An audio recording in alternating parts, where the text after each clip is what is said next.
Desde o início de março, nesse período, logo após os feriados do Carnaval, até a Semana Santa, nós estamos acompanhando a Via Crucis, o caminho de Jesus para a sua paixão, morte e ressurreição. E agora nós chegamos no ponto em que Jesus Cristo havia orado com os discípulos no Getsêmani, no Jardim das Oliveiras, e é preso. Eu gostaria de ler esse texto com vocês no capítulo 26 do Evangelho de Mateus. Mateus capítulo 26, a partir do verso 47, onde a gente lê assim: Enquanto ele ainda falava, chegou Judas, um dos 12. Com ele estava uma grande multidão, armada de espadas e varas, enviada pelo chefe dos sacerdotes e líderes religiosos do povo. O traidor havia combinado um sinal com eles, dizendo-lhes: aquele a quem eu saudar com um beijo é ele, prendam-no. Dirigindo-se imediatamente a Jesus, Judas disse: salve, mestre, e o beijou. Jesus perguntou: amigo, o que o traz? Então os homens se aproximaram, agarraram Jesus e o prenderam. Um dos que estavam com Jesus, estendendo a mão, puxou a espada e feriu o servo do sumo sacerdote, decepando-lhe a orelha. Disse-lhe Jesus: guarde a espada, pois todos os que empunham a espada, pela espada morrerão. Você acha que eu não posso pedir a meu Pai, e Ele não colocaria imediatamente à minha disposição mais de 12 legiões de anjos? Como então se cumpririam as Escrituras que diz que as coisas deveriam acontecer desta forma? Naquela hora, Jesus disse à multidão: estou eu chefiando alguma rebelião para que vocês venham prender-me com espadas e varas? Todos os dias eu estive ensinando no templo e vocês não me prenderam. Mas tudo isso aconteceu para que se cumprissem as Escrituras dos profetas. Então, todos os discípulos o abandonaram e fugiram. Olha, se eu fosse pintar o cenário do que estava acontecendo aqui, nessas narrativas do Evangelho, nessas descrições, desde o momento em que Jesus Cristo chegou a Jerusalém e se reuniu com os discípulos para celebrar a Páscoa, eu imagino essa ilustração como um dia que vai chegando ao fim e as sombras da noite vão se tornando cada vez mais intensas. À medida em que Jesus vai caminhando e se aproximando do momento em que ele será morto, crucificado e morto, é como se o dia fosse apagando, as luzes fossem cedendo às trevas, e as cenas vão ficando cada vez mais escuras. Não estavam eles apenas entrando na madrugada física, no fundo da noite temporal, cronológica. O que estava acontecendo ali era uma noite em todos os sentidos. Estava tudo anoitecendo e as trevas estavam tomando conta de tudo. À medida em que ia se aproximando o momento em que o Filho de Deus seria morto, as luzes foram acabando, e a noite foi tomando conta. E as trevas foram se apoderando de todo o cenário. E a gente acompanhando essas narrativas é como se a gente estivesse entrando com Jesus no meio das trevas cada vez mais densas, mais pesadas, mais opressoras, mais sufocantes. O que acontece aqui é exatamente a aproximação cada vez maior daquilo que Jesus Cristo veio fazer, do seu sacrifício. Se eu fosse dividir essa narrativa em cenas, e aqui a gente, como eu disse, já está chegando no momento final dessa narrativa. A gente começou lá com Jesus avisando que estava chegando em Jerusalém para morrer e ressuscitar. Seus discípulos não entenderam muito bem o que ele estava dizendo. Agora a gente está vendo a prisão de Jesus. No próximo domingo à noite nós vamos falar sobre as 7 vezes em que Jesus falou na cruz. Enquanto ele estava crucificado, ele falou 7 vezes o que é que significavam aquelas 7 vezes que Jesus falou. E aí, no domingo seguinte, no dia 21 de abril, a gente vai fechar com uma celebração à ressurreição. E ao triunfo e à vitória de Cristo na obra da salvação que ele veio operar. Mas aqui, ele está sendo preso. E eu dividiria aqui em 4 cenas. A primeira cena é a de Judas chegando com os soldados e beijando o mestre para mostrar aos soldados quem era aquele que ele estava entregando. A segunda cena é a da reação dos discípulos, e muito especialmente de um discípulo, que os outros evangelhos vão dizer que foi Pedro, que pega a sua espada e tenta agredir o soldado, e acaba ferindo o soldado. A terceira cena seria a dessa interrogação tão primorosa que Jesus faz. Quando ele diz, vocês acham que eu não tenho como me defender se eu quisesse? E a quarta cena seria a de Jesus Cristo, avisando para eles que estava se entregando espontaneamente. Vamos a cada uma dessas cenas e vamos verificar bem o que elas significam, até para nós entendermos bem o que estava acontecendo ali. Às vezes, a compreensão da gente se confunde como a compreensão daqueles discípulos também se confundia. E é bom a gente botar os pingos nos is e identificar exatamente o que estava acontecendo.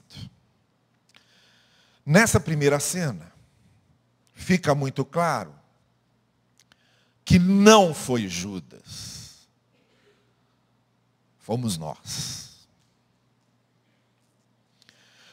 Jesus não foi entregue por Judas, ele foi entregue por todos nós. Jesus não foi preso por causa do que Judas fez. Se não fosse Judas, seria uma outra situação. Porque Jesus terminaria na cruz, de qualquer forma, ele terminaria na cruz, porque foi para a cruz que ele veio. Então, quando a gente lê esse texto, a gente fica tentado a achar que Judas foi o responsável por tudo. Vocês querem ver um exemplo? Judas, como todos esses nomes que têm a mesma raiz no hebraico, da onde vem Jeremias, José, Josué, Judas, Jesus, todos esses nomes têm a mesma raiz, vêm da mesma fonte. Judas era um nome muito comum. Todo mundo chamava Judas, a tal ponto de que num grupo de 12, você tinha 2 Judas. Você tinha esse Judas, que era o Iscariotes, e você tinha o Judas Tadeu, que é o outro santo das causas impossíveis. Né? Então você tinha 2 Judas. Então era um nome comum. Hoje, ninguém coloca o nome do filho de Judas. Ou você conhece alguém? Nasce o filho e diz, esse aqui vai se chamar Judas. Judas Novaes. Vai botar lá. Aí vai ficar, Judinhas, vem cá, filhinho. Fica aqui com o papai. Ninguém faz isso. Porque o nome de Judas ficou marcado como o nome do traidor. Mas não foi Judas. Foi ele. Naquelas circunstâncias históricas foi ele. Mas se não tivesse sido ele, alguma outra circunstância, alguma outra ocorrência, acabaria acontecendo e Jesus Cristo acabaria na cruz de qualquer forma, porque ele veio para a cruz. E Jesus veio para a cruz, não foi só por causa de Judas. Foi por minha causa. Foi por sua causa. Quem levou Jesus à cruz não foi Judas, não foram os romanos, não foi o sinédrio, não foram os sacerdotes, não foram os fariseus, não foram os mestres da lei, foram todos eles e fomos todos nós. Então essa é a primeira coisa que tem que ficar muito clara. Jesus estava ali sendo preso e seria morto por nossa causa. Por nossa causa. Judas foi o elemento circunstancial histórico, mas não o significado e nem a razão. A razão e o significado da morte de Jesus, nós é que a causamos. Essa é a primeira coisa. Então não foi Judas, fomos nós. A segunda coisa, na segunda cena, quando os discípulos se revoltam e querem proteger Jesus, e Pedro pega a espada e quer proteger Jesus, atacando Jesus. Vocês sabem por que é que Pedro cortou a orelha do soldado? Porque não pegou na cabeça. Porque ninguém vai dizer, eu vou cortar a orelha dele, mira e corta a orelha. Não. Provavelmente na hora, o soldado fez um gesto para escapar e a espada escapou e pegou lá a orelha dele. Mas o que ele queria mesmo era acertar a cabeça. Queria proteger Jesus e agrediu o soldado. Por quê? Porque já havia entre os discípulos, de certa forma, entre o judaísmo como um todo, uma ideia de que o Messias viria para libertá-los da opressão de Roma. Eles conviviam cotidianamente com os soldados romanos e com o Império Romano controlando a vida deles. Eles pagavam impostos não para a sua própria terra, mas pagavam impostos para Roma. E tinham a sua liberdade limitada e vigiada. A terra deles tinha sido invadida e estava sendo governada pelo de fora. Pelo invasor, pelo opressor. Então havia na mente do judaísmo como um todo, essa esperança de que o Messias vindo, a primeira coisa que ele faria era derrubar o Império Romano, libertar os judeus do Império Romano e instalar ou reinstalar o reinado davídico, o reinado de Davi. E Israel voltaria a ser uma nação livre e poderosa. E como Jesus era descendente de Davi, alguns inclusive, quando o chamavam de filho de Davi, estavam querendo dizer isso, olha, a gente crê que você veio de Davi e vai reinstaurar o governo de Davi, o reinado de Davi, o trono de Davi. Então agredir um soldado romano não era só proteger Jesus. Era criar uma situação para que finalmente a rebelião acontecesse. E alguns acreditavam mesmo que Jesus tinha vindo para isso. Só que assim como não foi Jesus, fomos nós, A segunda coisa que a gente tem que entender bem é que não era uma rebelião, era redenção. Jesus não veio liderar uma rebelião contra o Império Romano. Jesus veio operar redenção e salvação. Por isso que Jesus repreende Pedro e diz: olha, Pedro, todo aquele que quiser entrar nesse tipo de rebelião, usando a espada, vai se arriscar a morrer pela espada.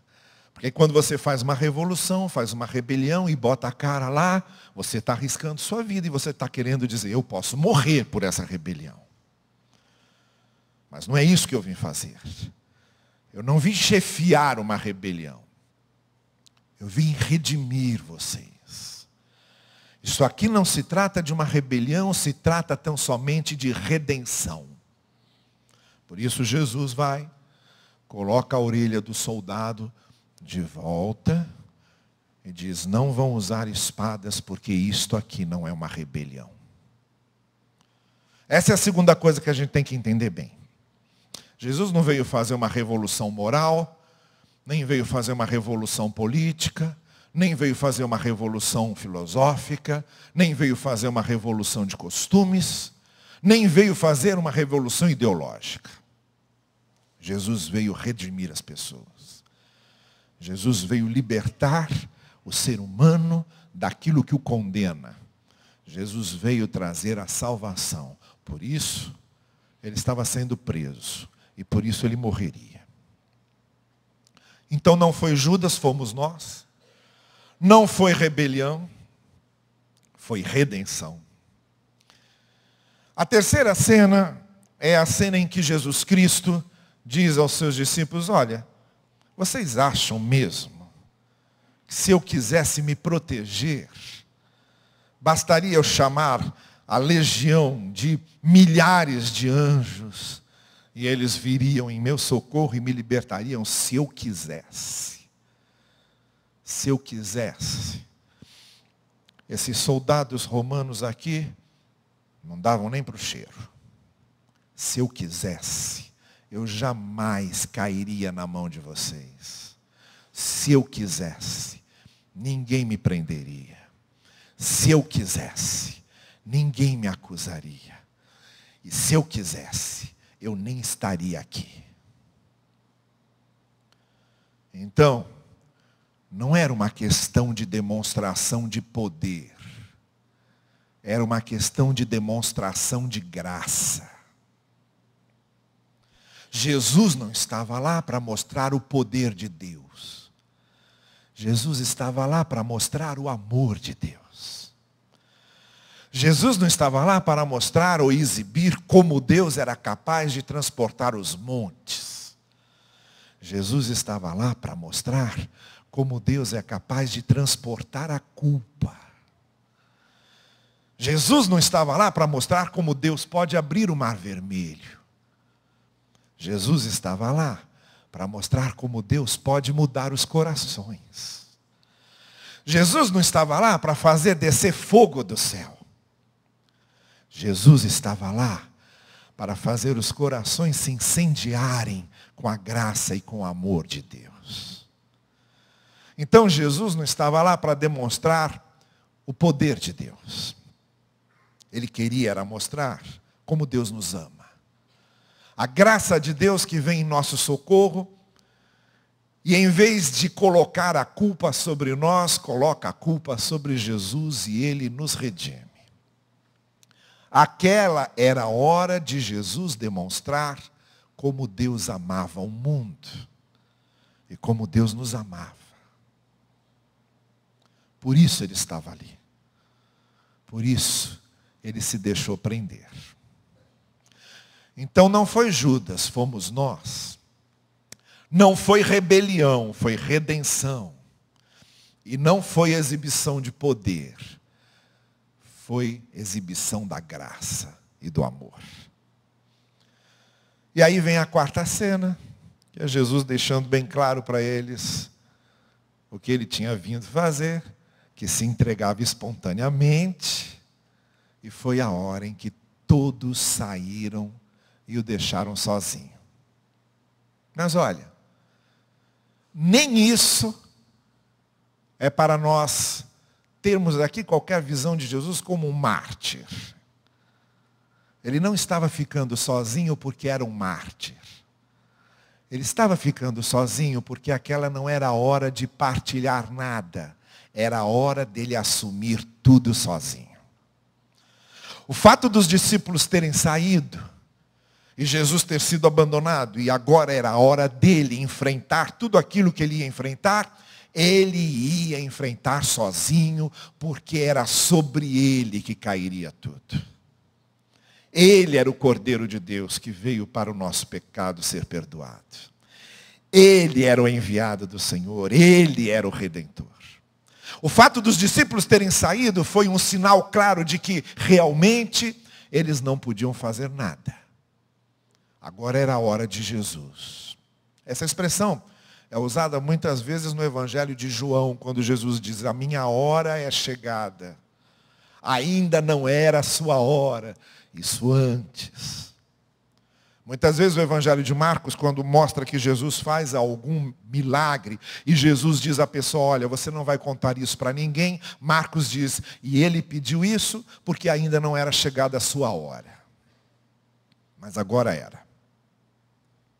Aquela era a hora de Jesus.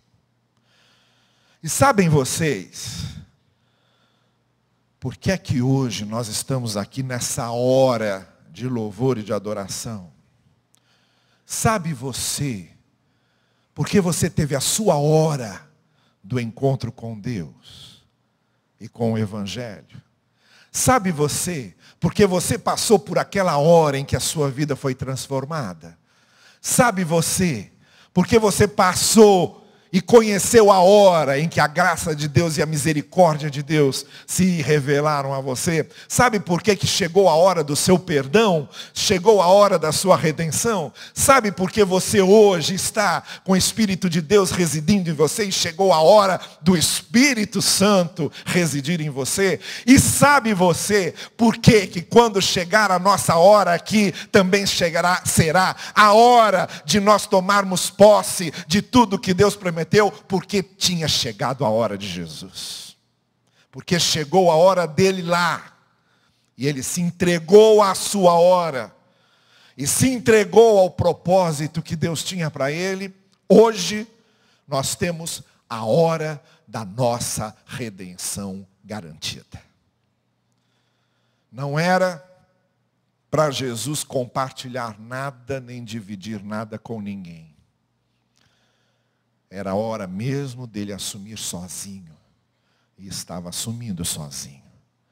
Ele, sobre si, levou todas as nossas dores e todas as nossas culpas. E tudo estava sobre ele. Porque ele veio para isso. Essa narrativa da prisão de Jesus, então, deve ser lida e entendida com as coisas certas no lugar certo. Não foi por causa de Judas que Jesus foi preso, também por causa dele, mas não só por causa dele, por nossa causa. Não foi uma rebelião que Jesus veio fazer. Ele veio nos redimir e veio nos salvar. Não era exibição de poder, era exibição de graça. Ele se humilhou, e se humilhou até a morte da cruz, porque ele veio mostrar graça e misericórdia. E não era o momento de partilhar nada. Jesus partilhou o pão, Jesus compartilhou o cálice, como nós vamos fazer hoje. Mas aquela hora, não era mais a hora de Jesus partilhar nada. Ele estava assumindo tudo sozinho. Porque ele era aquele que veio assumir o nosso lugar e nos redimir. A gente vai celebrar a ceia agora. E a gente celebra a ceia justamente por causa disso. Porque ele veio por nós, porque ele veio para nos redimir, porque ele veio para mostrar graça e porque ele veio para assumir tudo sobre si. E se hoje estamos aqui conscientes e certos da nossa redenção, é justamente porque ela não depende de nós. Ela já foi providenciada por aquele que veio para ser o nosso Redentor. E que Ele assim nos abençoe. Amém. Curva a sua cabeça comigo um pouquinho. Eu quero orar agora por você que nessa noite aqui nunca tinha parado para pensar nisso. E agora com a leitura desse texto e diante daquilo que a gente falou aqui, está refletindo no seu coração. E eu quero convidar você a nesse momento a abrir o seu coração para o amor, para a graça de Deus. Agora, antes de celebrarmos a ceia, se houver aqui alguém que está dizendo sim, eu quero o Senhor como meu Redentor, eu quero que meu coração pertença a Ele, eu quero que Ele me dê a certeza desse perdão e dessa graça. Eu hoje creio que o que Ele veio fazer por mim. Se nessa noite há alguém que está dizendo, eu creio nisso, entrego a minha vida a esse Jesus, eu quero segui-lo, quero que o meu coração seja dele, eu quero que a minha vida seja dele. Antes da gente celebrar a ceia, eu gostaria de orar por você. Se houver alguém aqui que está dizendo isso, e está com seu coração aberto para a graça e para a misericórdia do Senhor, e nessa noite está dizendo sim, eu creio que Ele veio por mim, eu creio que Ele morreu por mim, eu creio que sobre Ele o Senhor colocou as minhas dores, e eu creio que Ele é o meu Redentor. Se você está dizendo isso, eu quero orar por você agora. Onde você estiver, levante a sua mão, eu quero ver a sua mão erguida e quero orar por você. Deus abençoe você, Deus abençoe. Lá na galeria há alguém, basta levantar a sua mão, eu quero orar por você. Aqui embaixo há mais alguém, Deus abençoe lá atrás. Já vi a sua mão, pode baixar a sua mão. Deus abençoe você. Deus abençoe você, Deus abençoe você. Isso. Senhor querido, por trás de cada uma dessas mãos que se ergueram, há um coração tocado pelo Teu Espírito. Confirma agora a resposta que cada coração está dando e manifesta de forma concreta a Tua graça e a Tua misericórdia sobre cada um deles. Que essas pessoas que agora, diante da Tua palavra e diante da prisão e da morte de Cristo e do que Cristo veio fazer, estão agora diante da Tua graça e do Teu amor, que cada um deles, que diante de Ti, abre o seu coração, que Tu possas responder, dando a eles a certeza de que a partir de agora Te pertencem. Habita nesses corações, com todo o perdão e com toda a redenção que Tu vieste trazer. É o que nós pedimos no precioso nome de Jesus. Amém, amém. Que o Senhor assim nos abençoe. Nós vamos celebrar a ceia. Eu vou convidar os diáconos para assumirem a sua posição. Enquanto nós estamos aqui com as nossas obras, a gente está reorganizando aqui a maneira hoje como nós vamos celebrar a ceia. E eles vão primeiro distribuir o pão, depois vão distribuir o cálice. Enquanto nós estivermos recebendo pão, nós vamos cantar com o grupo de louvor esse cântico com o qual eles vão nos conduzir. Depois, na hora do cálice, nós vamos ter um interlúdio em que também vamos receber o cálice e assim vamos todos nós nos lembrar dessa redenção que o Senhor